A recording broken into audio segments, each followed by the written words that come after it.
ჩვენ ხედავთ კიდევ ერთ შეხვედრას აზერბაიჯანის პრეზიდენტთან, ბატონ ილჰამ ალიევთან. ცხადია, აზერბაიჯანი არის საქართველოს ძალიან მნიშვნელოვანი სტრატეგიული პარტნიორი, ჩვენი მეზობელი და მოძღვე სახელმწიფო.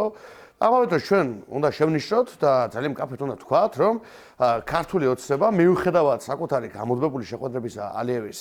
ხელისუფლებასთან არასოდეს არ გვეუბნება მკაფიოდ თუ რა საკითხებს განიხილავს, ლობირებს თუ არა რაიმე კუთხით ეროვნულ ინტერესებს და ძალიან კონკრეტულად ლობირებს თუ არა რაიმე კუთხით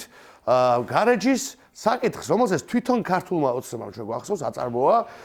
პოპულისტურ დემაგოგიური ვითომ ნაციონალისტური კამპანია და ეს არის კიდევ ერთი ძალიან კარგი დასტური იმისა თუ როგორ არა ეროვნული, არა სუვერენული და არა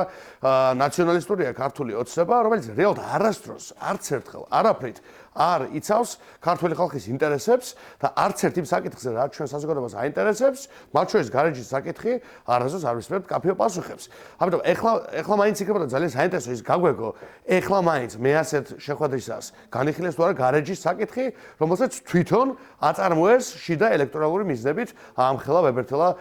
პიარული კამპანია.